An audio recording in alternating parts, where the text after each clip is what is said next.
তো hello guys, romantic কিলারের 8 নম্বর এপিসোডে আপনাদের স্বাগতম। যারা এর আগের এপিসোডগুলো এখনো দেখেন নাই তারা আমার ডিসক্রিপশন বক্সে লিংক দেওয়া থাকবে, সেখান থেকে দেখে আসুন। তো এপিসোডের শুরুতে আমাদের দেখানো হয় ওইসন্য একটি বই নিয়ে দৌড়াতে থাকে এবং মনে মনে বলতে থাকে, আম্মুকে অনেক অনেক ধন্যবাদ যে আমাকে মোমোকে ছবি পাঠিয়েছে, আমি এই ছবিগুলো সাবধানে রেখে দেবো। এবং সে এটা ভাবতে ভাবতে দৌড়াতে থাকে, আর দৌড়াতে দৌড়াতে সে একটি ছেলের সাথে ধাক্কা খেয়ে যায়। আর ধাক্কা খাওয়ার কারণে তার হাত থেকে সেই বইটি পড়ে যায় এবং ছেলেটির হাত থেকে একটি ক্যান পড়ে যায়, আর ক্যানের সব ড্রিঙ্ক গুলা ওইসনের বইয়ের উপরে পড়ে যায়। এটা দেখে ছেলেটি বলে, তুমি এটা কি করলে? তোমার জন্য আমার ক্যানটি পড়ে গিয়েছে। এবং সে এটা বলে হোসেনের হাত ধরে ফেলে এবং বলে, এখন তুমি এই ক্যানের টাকা দেবে। তখনই সেখানে একটি মেয়ে চলে আসে এবং বলে, মেয়েটির কোনো দোষ নেই, সব দোষ তোমার, তুমি এসে তাকে ধাক্কা দিয়েছো। এবং সেই ছেলেটি বলে, ওয়াও সে কত সুন্দর, এবং তার হাত ধরে ফেলে এবং বলে, তাহলে তুমি আমার সাথে চলো, তুমি যদি আমার সাথে যাও তাহলে তার ক্যানের টাকাও পরিশোধ হয়ে যাবে। এবং সেই মেয়েটি সেই ছেলের হাত মুছড়ে ফেলে এবং বলে, তুমি কিভাবে ভাবলে যে আমি তোমার সাথে যাব আর তুমি তার থেকে ক্ষমা চাও? এবং ছেলেটি বলে, আরে শুধু একটি বইয়ের জন্য আমি তার থেকে ক্ষমা চাবো কেন? আর এটা শুনে হোসেন অনেক রেগে যায়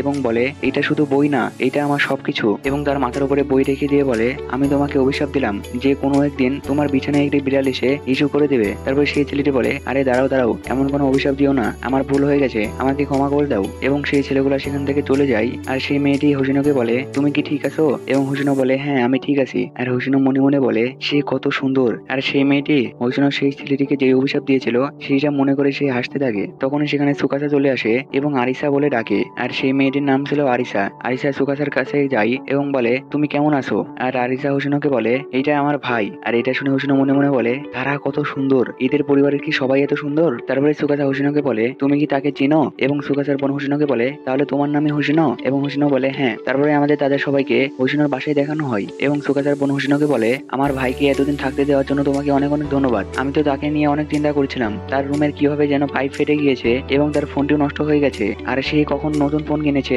এটা আমাদের জানাইও নি, সেই জন্য আমি অনেক চিন্তায় ছিলাম। আর হোসেনও মনে মনে বলে, এগুলো সব আমার জন্য হয়েছে, ওই রিজি উইচারটি যদি না আসতো তাহলে এগুলো কোনো কিছু হতো না। এবং হোসেনও সেখান থেকে উঠে যায় এবং বলে, আমি আপনাদের জন্য জুস নিয়ে আসছি। এবং সে ওইখান থেকে চলে যায় আর তার সাথে সুকাসাও সেখানে যায়। আর হোসেনও কিচেনে গিয়ে জুস তৈরি করতে থাকে। তখনই সেখানে সুকাসা আসে এবং তাকে বলে, সেখানে তোমাদের সাথে কি হয়েছিল? এবং হোসেনও তাকে সব কথা খুলে বলে যে সেখানে সেই ছেলেগুলা এসে তাকে জ্বালাচ্ছিল এবং তার বোন এসে তাকে বাঁচিয়ে নেয়। আর সে আরো বলে, আমি তাকে একটি অভিশাপ দিয়েছি, সেইটি হলো একটি বিড়াল তার বিছানায় হিসু করে দেবে। বলো আমি এটা ঠিক কাজ করিনি? এটা শুনে সুকাসা হাসতে শুরু করে দেয়। আর সুকাসার বোন সবকিছু বাইরে থেকে দেখতে থাকে। তারপরে হোসেনও জুস তৈরি করে তারা সবাই একসাথে খেতে থাকে। আর তখনই সুকাসার ফোনে একটি ফোন আসে এবং সে বাইরে চলে যায়। আর এদিকে সুকাসার বোন হোসেনকে বলে, সুকাসা স্কুলে কেমন ভাবে থাকে? এবং হোসেনও বলে, স্কুলে সব মেয়েরাই সুকাসাকে দেখে ক্রাশ হয়ে যায়, সব মেয়েরা তার সাথে ডেট করতে চায়, সেই স্কুলের মধ্যে অনেক পপুলার। এটা শুনে সুকাসার বোন বলে, তাহলে কি তুমিও তাকে ভালোবাসো? এবং হোসেনও ছেলেদের মতন করে বলে, না একদমই না, আমাদের যখন প্রথমে পরিচয় হয় তখন আমি তাকে একদমই সহ্য করতে পারতাম না, কিন্তু আস্তে আস্তে যখন তার সাথে থাকা শুরু করলাম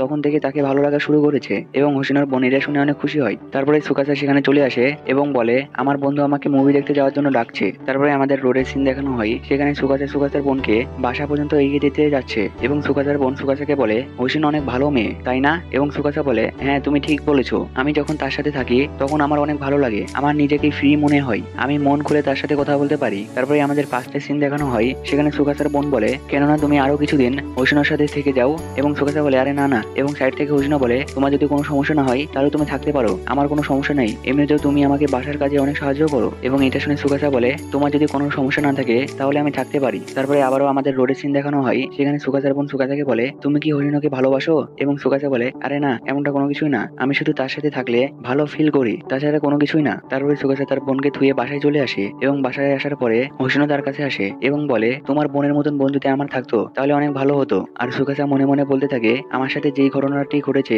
আমি কি তাকে সেই ঘটনাটি খুলে বলবো? না থাক, এখন বলা যাবে না, যখন সময় আসবে তখন আমি বলবো। তারপরে সে সেখান থেকে চলে যায়। আর তখনই সেখানে উইজারটি চলে আসে এবং এসে বলে, তাহলে বন্ধুত্ব আস্তে আস্তে প্রেমে পরিণত হচ্ছে। এবং হোসেনও তাকে ধরে মারা শুরু করে দেয়। তারপরে আমাদের উইজারটিকে দেখানো হয়, উইজারটিকে বলতে থাকে, আমি হোসেনের জীবনে তিনটি ছেলে পাঠিয়ে দিয়েছি, কিন্তু এখনো কোনো কিছু আগায়নি, আমি এখনো তাদের মধ্যে ভালোবাসা জন্মাতে পারিনি, আমাকে এখন কোনো কিছু করা লাগবে। তারপরে সে আবার মেয়ে হয়ে যায় এবং বলতে থাকে, এই প্রেম ভালোবাসা কিভাবে হয় এটা সম্পর্কে আমি তেমন কিছু জানি না, আমাকে এটা সম্পর্কে আরো কিছু জানা লাগবে। এবং সে এটা বলে হোসেনের কাছে চলে যায় এবং বলে, তুমি কি আমার সাথে একটি ডেটে যাবে? আমি তোমার সাথে ডেটে যেতে চাই। এবং হোসেন বলে, না কখনোই না, আমি তোমার সাথে ডেটে যেতে চাই না। এবং তখন এই উইজারটি একটি ছেলের রূপ নিয়ে নেয় এবং এটা দেখে হোসেন বলে, তুমি ছেলের রূপও নিতে পারো, কিন্তু তাও আমি তোমার সাথে ডেটে যাব না। এটা শুনে উইজারটি বলে, তুমি যদি আমার সাথে ডেটে যাও তাহলে তুমি সুকাসের সাথে গিয়ে যে ড্রেসটি পছন্দ করেছিলে আমি তোমাকে ওইটা নিয়ে দেবো। এবং এটা শুনে সাথে সাথে হোসেনও রাজি হয়ে যায় এবং বলে আচ্ছা ঠিক আছে আমি যাব। তারপরে তারা ডেটে যাওয়ার জন্য রেডি হয়ে যায় আর উজারটি হোসেনের হাত ধরে ফেলে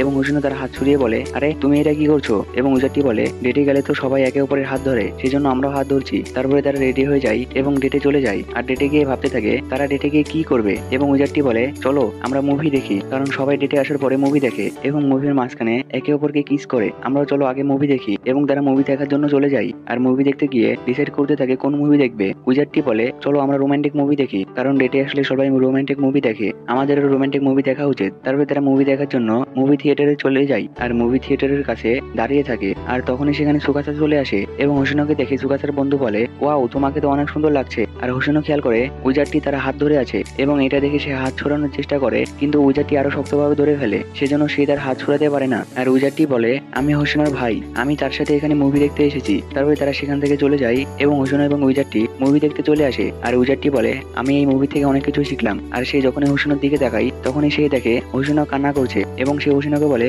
আরে তুমি কান্না করছো কেন। আর হোসেনও তার উপরে অনেক ক্ষেপে যায় এবং বলে তুমি আমার দিকে তাকিয়ে থেকো না। তারপরে মুভি শেষে তারা বাইরে চলে আসে এবং বাইরে এসে উজারটি বলে এগুলো তো আসল না, এগুলো আগে থেকে স্ক্রিপ্ট লেখা থাকে এবং এখানকার সব ক্যারেক্টার ফেক, তোমার এইগুলা দেখে কান্না করা উচিত না। আর এটা শুনে হোসেন অনেক রেগে যায়। তারপরে উজারটি বলে দেখো ওইখানে কোনো কিছু বিক্রি হচ্ছে, চলো আমরা ওইখানে যাই। এবং তারা সেখানে চলে আসে এবং দেখে সেখানে জুস বিক্রি হচ্ছে এবং তারা দুজন জুস নিয়ে নেয়। আর হোসেন জুসটি খেয়ে বলে ওয়াও এটা তো অনেক সুস্বাদু। আর তাদের দুজনের কাছে দুই রকমের ফ্লেভার থাকে। এটা দেখে উজারটি বলে আমি কি তোমার এখান থেকে খেতে পারি, এবং সে এটা বলে সেই জুসটি খেয়ে নেয়। আর জুসটি খাওয়ার পরে বলে দেখো আমাদের মধ্যে ইনডিরেক্টলি কিস হয়ে গেল। এটা শুনে হোসেন অনেক রেগে যায় এবং সে সেখান থেকে চলে আসে। আর চলে আসার সময় সে দেখে হিজিরি সেখান থেকে যাচ্ছে। এটা দেখে সে বলে তোমার আজকে পার্ট টাইম জব নেই। এবং হিজিরি বলে না, আমি আশেপাশের দোকানগুলো দেখতে যাচ্ছি যেন আমি কাজের সম্পর্কে আরো ধারণা নিতে পারি। তখনই সেখানে উজারটি চলে আসে এবং বলে আরে হোসেনও তুমি এখানে কি করছো। আর হিজিরি বলে এইটা কে। উজারটি বলে আমি হোসেনের সাথে ডেটে এসেছি, আর আমি শুনেছি তোমরা দুজনেও এর আগে ডেটে গিয়েছো, আর হোসেনও তোমাকে ডেটে গিয়ে রিজেক্ট করে দিয়েছে। এটা শুনে হিজিরি বলে আমি এখন আগে থেকে ডেট সম্পর্কে আরো ভালো জানি, সেজন্য আমি এবার যখন হোসেনকে নিয়ে যাব তখন আমি হোসেনকে রাজি করেই ছাড়বো। এবং হোসেনও বলে আমি তোমার সাথে আর কোনোদিন ডেটে যাব না। এবং সে সেখান থেকে চলে আসে। তারপরে তারা সেখান থেকে এসে অনেকগুলো জিনিস শপিং করে এবং আনন্দ করতে থাকে আর নিজেদের ডেট কন্টিনিউ করতে থাকে। তারপরে ডেট শেষ হওয়ার পরে তারা বাসায় আসতে থাকে। আর বাসায় আসতে আসতে হোসেনও ভাবতে থাকে আজকে বাসায় গিয়ে কি রান্না করব।